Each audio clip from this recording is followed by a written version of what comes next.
the Chinook salmon, the Green River, and Kent. Puget Sound was once home to abundant populations of Chinook and other salmon. Today, only 10% of historic Chinook salmon populations remain, with at least 15 runs being eliminated completely. With some populations less than 1% of their historic numbers, we ask ourselves, why?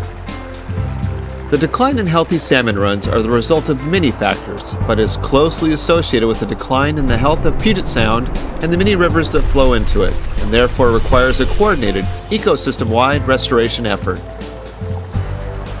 The Green River, with its headwaters high in the Cascade Mountains, winds its way down through the city of Kent, through the Green River Valley, all the way out through the Duwamish into Puget Sound.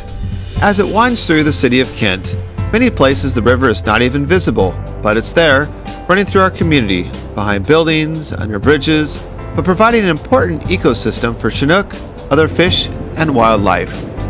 With diminished runs of salmon, what can we do to improve the situation?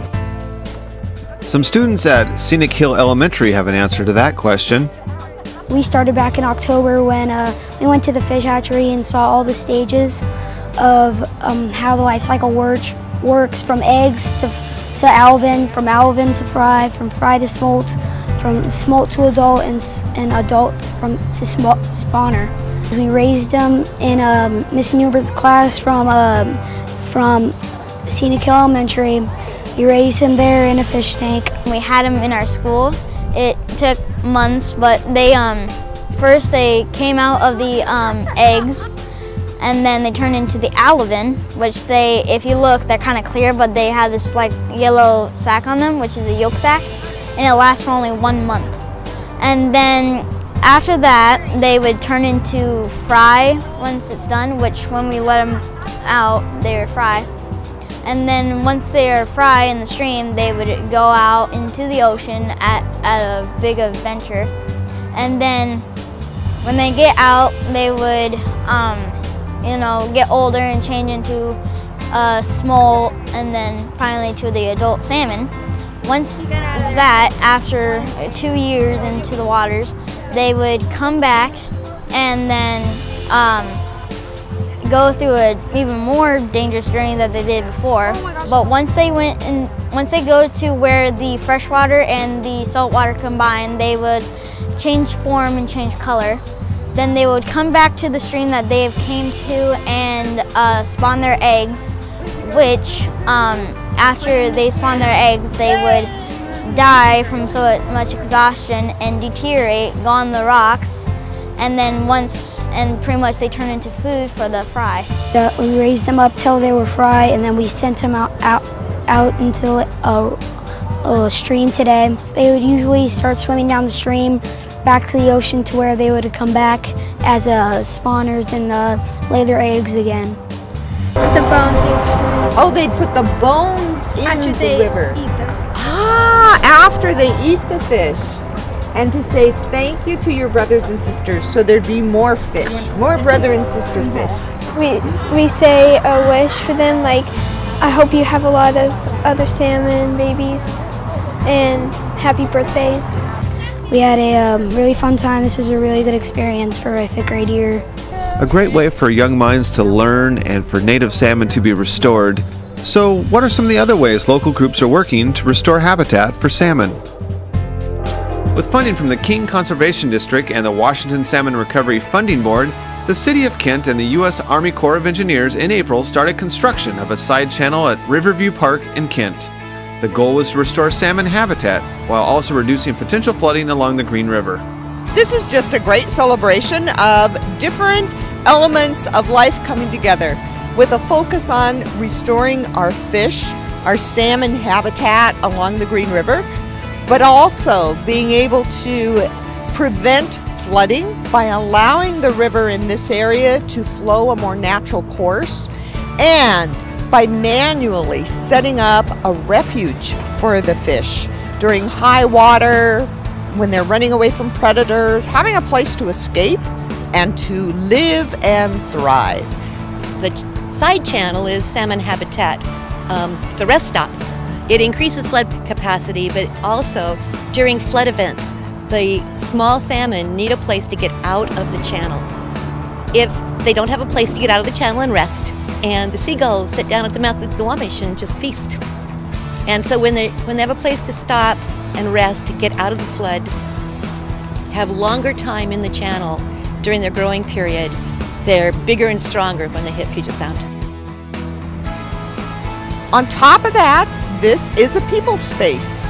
It is so cool because it combines nature, the environmental element of restoring our fisheries, the flood protection, so it's an engineering feat, and it's going to be a park for people. I'm really excited about this. One, it has ecological value to help save the salmon, and we do that. It also has tremendous economic value, keeping the city of Kent a great place to live that will attract business and employees and jobs. And it also has cultural value. You think back to the role that salmon have played in the whole history of our region, and most of us growing up here connected with Puget Sound. To be able to continue that tradition for the next generation is really exciting. This project has been with the City of Kent since 2000, roughly. We've looked at different options for basically creating habitat along the Green River. When the first concept of this project was envisioned, it was just basically an inlet-outlet in one area, so it's going to be more of what they call an embayment area. But as we progressed, we realized that those embayment areas on the green really weren't going to give us that habitat features that we wanted through the ecosystem and provide that much flood storage and overall habitat. It actually could potentially trap fish or something if we just did an embayment area, so we decided to do a whole side channel. So over those 10 years, there was a lot of different talk on that, a lot of different agencies provided their input on that. 750 feet long in length. We're going to connect to the Green River in 2 places. It'll have a lot of habitat features to it. A lot of large woody debris is going to be added on the bottom, basically large wood on the bottom of the channel. Some river rock, which is basically what the fish use for any kind of spawning and habitat areas.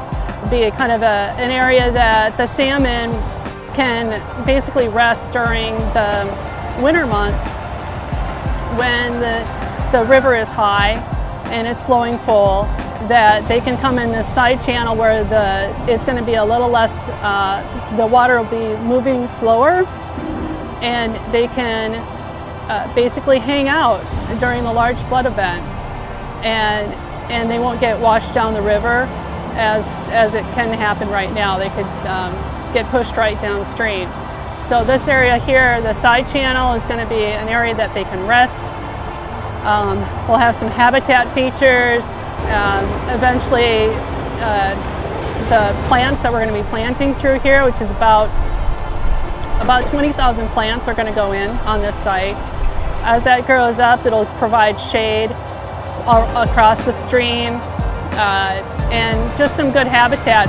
It's important to the Northwest because over the years the environment here has been degraded, and we have endangered species here, and we need to take care of that environment for the future and for those species. And so all these projects, while they're individual, collectively we can achieve that synergy that can help bring back the environment and bring back Puget Sound. When you think about a project that is going to involve digging up earth, moving water, selecting trees to keep, and we're going to be planting vegetation. And you look at a river that involves the tribe, the Muckleshoot tribes, it involves the businesses, the residents. We've got the U.S. Army Corps of Engineers, we have water quality, we have the fisheries. You think about all those partners, and the private sector is involved in the engineering aspects of this, along with the U.S. Army Corps and the city. So many partners to make a project come into fruition. This project is the culmination of so many partners working together to create a project that benefits salmon and is a benefit to flood control by increasing capacity, and it's also recreational location in that Kent will have a beautiful park here. Every city along the Duwamish Green all the way up to Howard Hanson, all the cities are part of an interlocal agreement, including Seattle. Every city, based on population, puts money into Ryan 9 to support our staff at King County. And then with that basic support money, and in the past the money from the Surf Board and King Conservation District, we put that money together with going for multiple grants, and that's what helps fund these projects. You know, there's a important balance between taking care of the ecosystem as well as managing flood risk, and that's something that the Corps does, you know, both in this region here, the Green River Valley, throughout Puget Sound, and across a three-state area here in the Pacific Northwest. So we're real proud to do that mission. Looking from a paper drawing to the actual construction, it's pretty amazing. It's really fun, actually, to see a project go from your drawings and paper and the planning that it took and the permitting that it took to get this project in, to see it actually constructed. It's really, I think, really rewarding. This is a dot in a much larger system. The degradation of this habitat is no one's individual fault or any group's fault, but it's all coming together to restore habitat and create a flood control project at this one dot, which in turn provides benefits all down the river and even into Puget Sound. And it's a huge economic benefit. Anytime you have a flood control project, you really benefit every single business and farm in the valley. I would like to think that the Riverview Park Restoration Project is an ongoing component of the City of Kent's both attitude as well as actions towards respecting the environment, as well as protecting people, the quality of our life, and the intersection of the past and the future. The Riverview Side Channel is just one effort in order to restore Chinook habitat. What other things can be done to help improve the situation for local salmon?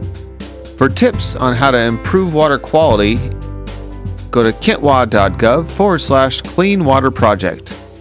This is your community, so get involved and do what you can to help salmon and preserve water quality.